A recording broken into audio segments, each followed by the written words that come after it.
Olá, estudantes do Evangelho de Marcos, tudo bem? Que alegria saber que você chegou aqui no capítulo 16, nessa série de estudos no Evangelho de Marcos, capítulo por capítulo. Minha gratidão a Deus pela oportunidade de poder crescer junto com você e caminhar nesse processo de conhecimento das Escrituras.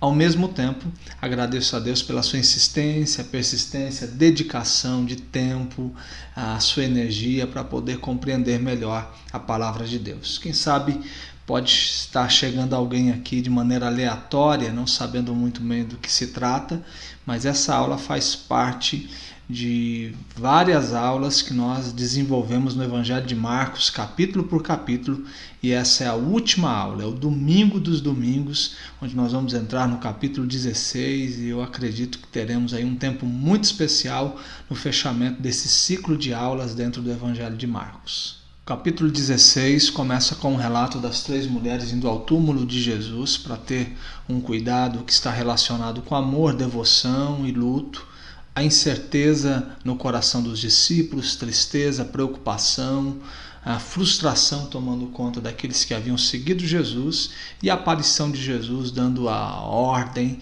comissionando os seus discípulos para a missão, e essa presença poderosa de Jesus trazendo a coragem e conduzindo os seus discípulos que se encontravam tomados pelo medo.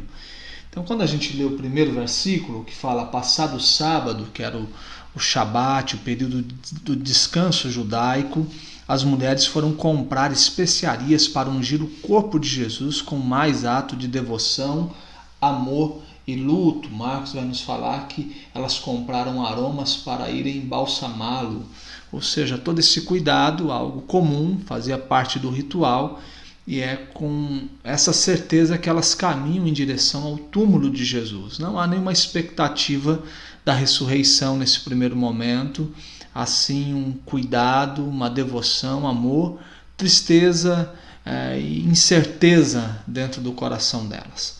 Com o amanhecer do primeiro dia da semana, as mesmas mulheres retornam para o sepulcro no qual José de Arimateia havia colocado o corpo de Jesus. Nós encerramos o capítulo 15 com esse relato de José chegando a Pilatos, ele entregando o corpo e tendo um período curto de tempo para fazer todo o processo de sepultar Jesus. O fato de Pilatos ter entregado o corpo de uma maneira tão tranquila demonstra que não há nenhuma culpa sobre ele dentro do entendimento de Pilatos, e elas vão a esse túmulo de José de Arimateia, onde o corpo de Jesus estava. Foi um sepultamento formal, e como todo sepultamento formal requer o cuidado daqueles que conheciam o morto. Então havia uma responsabilidade de cuidar, de estar ali sempre fazendo todos os rituais necessários diante da pessoa que havia sido sepultada recentemente. Um estranho como José não poderia fazê-lo. As mulheres estão determinadas a servir a Jesus na morte como fizeram durante todo o seu ministério. Elas planejam ungir o corpo com óleos aromáticos. No versículo 3 e 4, elas estão preocupadas com a questão da pedra que está no túmulo de Jesus. Como que elas vão tirar isso? Havia um selo romano e não era algo simples de fazer, não era um trabalho que 3 mulheres conseguiriam fazer. E no caminho elas estão perguntando: quem nos removerá a pedra da entrada do túmulo? E olhando viram que a pedra já estava removida, pois era muito grande. No caminho elas perguntam umas às outras quem rolaria para elas a pesada pedra da entrada do sepulcro. Quando se aproximam, descobrem que a pedra já estava rolada. Deus havia cuidado do que elas não poderiam fazer, ou seja, o próprio Deus, em sua soberania, arranca essa pedra e chama o seu filho para fora, e aqui está o relato, né? E quando a gente olha para João, a gente percebe ele contando com mais detalhes esse ato soberano de Deus sobre Jesus Cristo no dia da ressurreição. Ao entrarem no sepulcro, elas ficam espantadas com o que vem. Mateus nos informa que um anjo com a aparência de um jovem humano estava junto ao túmulo vazio do Senhor. Marcos simplesmente relata o que as mulheres reportam. A identificação da pessoa perde a importância diante do fato da ressurreição. Marcos tem sempre como objetivo trazer o significado da ressurreição e não contar tantos os detalhes, aquilo que está ao redor. Ele fez isso na morte, na crucificação de Jesus. Ele também não dá muitos detalhes, porque o foco de Marcos é a ressurreição diante das pessoas que estariam lendo o seu evangelho e conhecendo Jesus a partir dos seus escritos, que era mostrar que mesmo Jesus morrendo uma morte frágil, ele pode ser considerado Rei e Senhor, mesmo que aparentemente ele estava entregue nas mãos dos romanos, ele tinha todo o poder sobre as suas mãos e ele exige de nós uma devoção, uma entrega, reconhecê-lo como Senhor, e diante dele nós entregamos toda a nossa devoção e a nossa vida. No versículo 6 vai nos dizer o seguinte: ele, porém, lhes disse: não vos atemorizeis, buscai a Jesus o Nazareno, que foi crucificado. Ele ressuscitou, não está mais aqui, vede o lugar onde o tinham posto. Nos originais grego, o verbo está na voz passiva, foi ressuscitado. Uma ênfase ao poder soberano de Deus. O ponto alto da teologia de Marcos é a ressurreição de Jesus, sem a qual todo o trabalho e morte de Jesus teriam sido inúteis à salvação de todos os que nele crê. Por causa da ressurreição, Jesus é declarado Filho de Deus. Aquilo que Jesus muitas vezes falou sobre si mesmo, Filho do homem, o Filho de Deus, agora se cumpre de forma plena, completa na ressurreição. A ressurreição é o fato que faz de Jesus o Filho de Deus. Uma mulher anônima já havia ungido antecipadamente o corpo de Jesus. No capítulo 14, versículo 8, uma mulher chega e unge Jesus, preparando para a sua morte. A gente falou sobre isso lá atrás, lembra que foi motivo de escândalo, as pessoas que olhavam essa cena diziam que ela deveria ter vendido isso e dado aos pobres, porque era algo muito valioso, era como se fosse o salário de um soldado romano durante um ano, e alguns acham essa atitude como um desperdício, mas Jesus aponta para a sua morte, dizendo que ela se antecipou, preparando-me para a sepultura. O que ela fez foi um ato correto. Então, o que essas mulheres estão fazendo já havia sido feito por essa mulher anônima, num ato que não foi tão compreendido naquele momento, mas Jesus tinha total noção e todo esse ritual já havia sido cumprido em Jesus diante da sua morte e da sua ressurreição. E no versículo 7 do capítulo 6, mas ide dizei a seus discípulos e a Pedro. É interessante como a gente vê no capítulo 14, versículo 72, depois da negação, Pedro chorando. João vai dizer que diante da sua negação há um processo de Pedro de desistência de si mesmo, com tudo aquilo que ele tinha colocado a sua vida, a sua energia. Quando ele fala vou pescar, ali está um homem desistindo de si mesmo, reconhecendo a sua incapacidade de ser aquilo que ele diz que quer ser, ou que deveria ser. E aí vem Jesus, no Evangelho de Marcos, dá esse recado, até pela relação, quem sabe, de Marcos com Pedro. Marcos tem esse cuidado de colocar Pedro e esse recado particular, individual de Jesus, diante do fracasso do seu discípulo chamado Pedro. E interessante é essa viagem da graça, do amor de Deus, do perdão de Deus sendo derramado sobre também o relato da ressurreição e o encontro da ressurreição. Um relato deve ser anunciado a partir de Maria Madalena, ela que proclama. E agora a proclamação é uma proclamação de quem recebeu a graça e o perdão a partir desse fato. E também o alvo da mensagem é o fracassado Pedro. Então nos mostra aí o amor, a reconciliação, a restauração e a transformação que a ressurreição de Jesus pode provocar no coração de homens e mulheres que falharam no seu caminho. Chegamos no versículo 9, quando Marcos nos fala: havendo ele ressuscitado de manhã cedo, no primeiro dia da semana, apareceu primeiro a Maria Madalena, da qual expelira 7 demônios, e partindo ela foi anunciá-lo àqueles que, tendo sido companheiros de Jesus, se achavam tristes e choravam. Interessante notar como estava o coração dos discípulos, qual era a sua reação diante dessa realidade, como eles amanheceram no domingo pela manhã, um ambiente de tristeza, de choro, de incerteza havia tomado conta.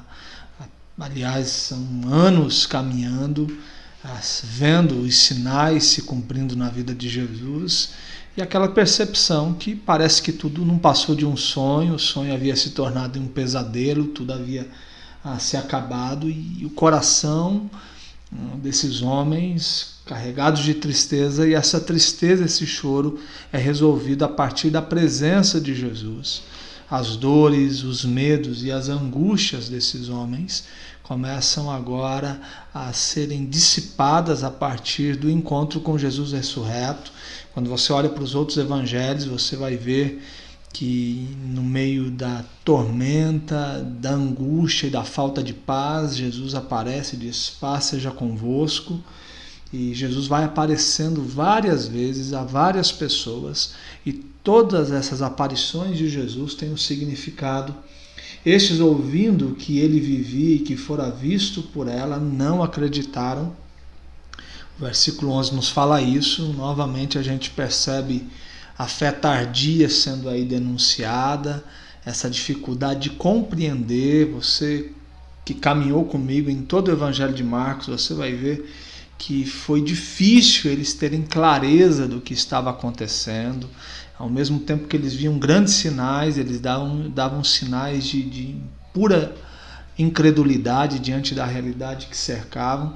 E novamente agora, esse coração incrédulo, essa fé tardia, essa dificuldade dos discípulos, retratada por Marcos na ressurreição de Jesus, no versículo 11. Jesus aparece algumas vezes, ele aparece a Maria Madalena juntamente com outras discípulas que foram demonstrar sua devoção conforme rituais judaicos. Aparece a outras mulheres que o seguiram, a Pedro, aos discípulos no caminho de Emaús, discípulos reunidos sem Tomé. No domingo seguinte, com a presença de Tomé, onde ele pede para ver os sinais e Jesus mostra, Tomé também demonstrando a sua incredulidade diante da presença de Jesus, pedindo um sinal a mais, a 7 discípulos no mar da Galileia, aos apóstolos e a mais de 500 seguidores, aquele relato de João, relato de Mateus, capítulo 28, versículo 16 a 20, é o momento onde Mateus nos fala dessa presença de Jesus e da grande comissão, e não é somente aos discípulos, mas aos seus seguidores. Tiago, irmão de Jesus, há um relato na primeira carta aos Coríntios, capítulo 15, versículo 7, e antes da ascensão aos céus, há um grupo de seguidores e discípulos. Então são várias aparições de Jesus que acontece, os evangelhos nos relatam, depois nós vemos isso também sendo relatado em Atos, na primeira carta aos Coríntios, e todas elas carregadas de significado. A presença de Jesus trazendo consolo, fortalecimento, essa realidade que foi experimentada pelos apóstolos, pelos seus seguidores, e que fez com que a fé fosse fortalecida ao ponto dessas pessoas morrerem por essa causa, entregarem a sua vida, entregarem o seu tempo. Eles não estão entregando a vida por uma mentira.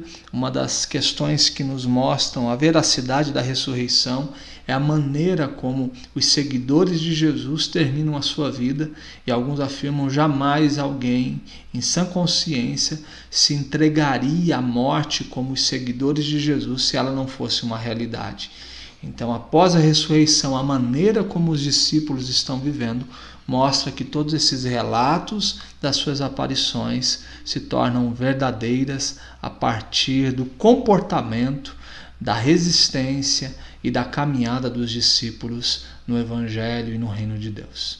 Chegamos no versículo 12, quando Jesus aparece a 2 de seus discípulos. Depois disso, manifestou-se em outra forma a 2 deles que estavam de caminho para o campo, e indo eles o anunciaram aos demais, mas também a estes 2 eles não deram crédito. Lucas é mais preciso no relato, quando ele fala desses 2 discípulos no caminho de Emaús, que eles saem conversando e Jesus aparece e nos mostra uma longa caminhada de uma conversa sobre os acontecimentos dos últimos dias. Jesus se aproxima e pergunta para eles sobre o que eles estão conversando, e eles ficam pasmos diante da pergunta de Jesus, não sabendo que era Jesus, né? Dizendo: você não percebeu o que aconteceu nos últimos dias? Onde você estava? Onde você estava vivendo? Em que mundo você vivia, que você não sabe dos acontecimentos dos últimos dias? E eles começam a contar toda a história, o relato, dizendo os acontecimentos, trazendo toda uma compreensão histórica de Deus em relação com o seu povo do Antigo Testamento. E os discípulos estavam carregando no coração uma tristeza profunda, porque eles estão vivendo sob o signo da sexta-feira, aquele dia triste, e eles não compreendiam muito bem o que seria o futuro. Eles tinham uma expectativa e a realidade era outra, e era muito difícil. E chega no momento, final do dia, dessa longa caminhada, e eles vão parar em determinado lugar, quando Jesus mostra que vai continuar caminhando, e esses dois discípulos dizem a Jesus: fica por aqui, já é tarde, fica conosco. Ele entrou, sentou na mesa, e no momento que ele pega o pão e parte o pão, eles olham para a mão de Jesus, para o pão partido, os olhos se abrem e eles reconhecem que aquele homem que havia caminhado com eles até ali, conversado com eles, era o Filho de Deus, era o Jesus Cristo de Nazaré. E o coração deles agora consegue perceber, e de repente Jesus desaparece diante desses dois discípulos, e eles falaram um para o outro: o nosso coração não se ardia quando ele comentava. E Jesus está tirando esses homens das notícias da sexta-feira e está conduzindo esses homens à notícia de domingo. Ele está tirando esses homens desse ambiente de morte, de dificuldade, de tristeza e desilusão, e colocando esses homens para existir no domingo da ressurreição. E essa é a jornada que Deus quer fazer com todos nós diante da ressurreição e dessa boa notícia que Ele vivo está. Ele nos arranca desse cenário de morte, da tristeza, da desilusão, de um caminho sem muita direção, e nos coloca diante da melhor e maior notícia de todos os tempos, que o túmulo está vazio e o trono está habitado. E o que a gente percebe nessa caminhada, muito mais baseado no que Lucas nos fala? A paciência divina diante da nossa incapacidade de percebê-lo, diante da nossa realidade difícil. Essa paciência, essa caminhada e essa jornada de Jesus com a gente, à medida que Ele vai caminhando, os nossos olhos vão se abrindo diante das nossas dores e das nossas angústias, a nossa dificuldade de percebê-lo em todo o tempo, a sua presença nos consolando, nos fortalecendo, tão grande salvação se manifestando em meio à nossa existência de dores.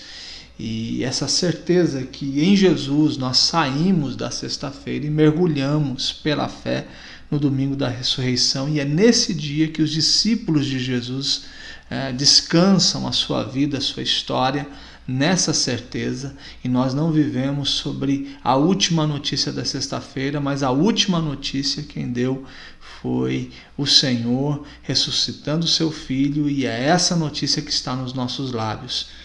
E a beleza dessa fé mística que crê na presença de Jesus mesmo quando ele não desaparece, essa presença de Jesus que é uma realidade experimentada pela fé, ele presente, habitando no meio do seu povo, agindo na vida dos seus discípulos, e a gente vive nessa certeza.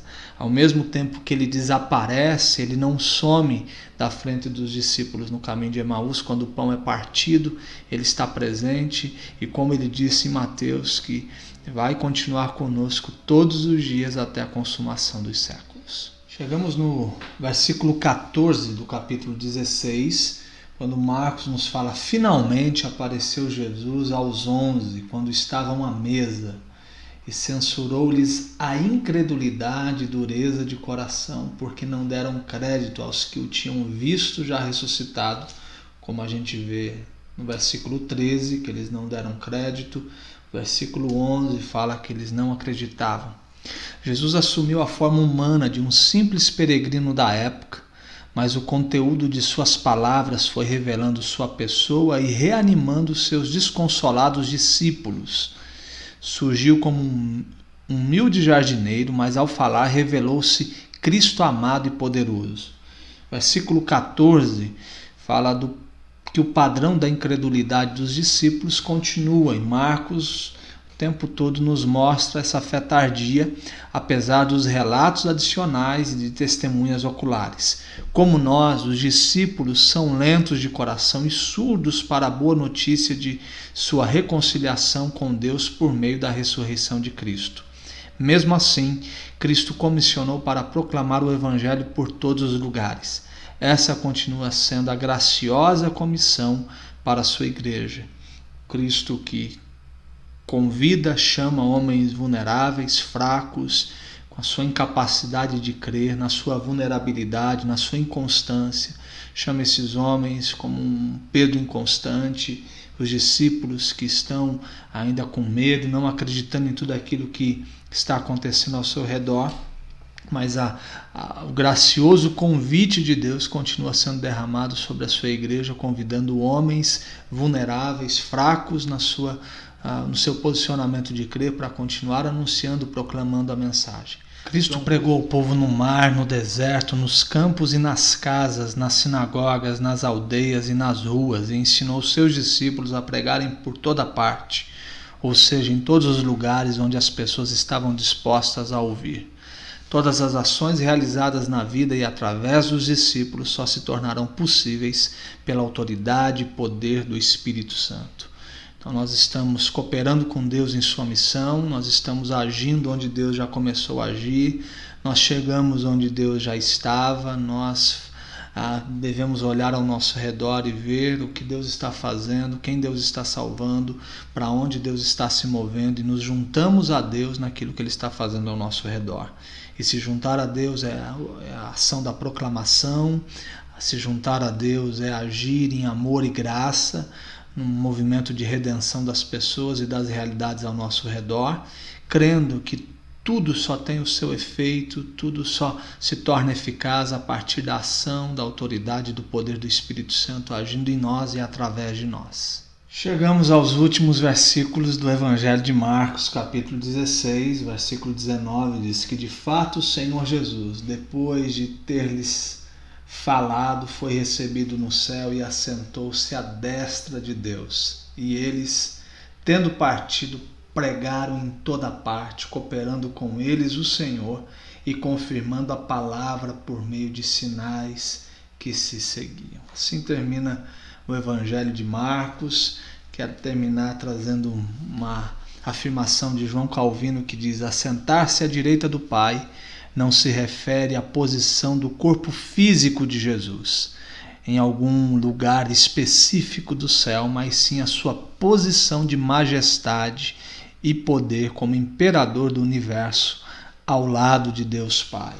Com certeza isso tem no coração dos primeiros cristãos romanos um impacto muito grande, saber do poder, autoridade, majestade de Jesus, mesmo depois da sua morte, ele ressurreto à direita de Deus e comissionando, se movimentando, direcionando o seu povo, a sua igreja em relação à sua missão. Algo interessante, um detalhe sobre os versículos 9 até o versículo 20, alguns dizem sobre um fim abrupto de Marcos. Esses versos, do 9 ao 20, não aparecem em diversos manuscritos gregos antigos.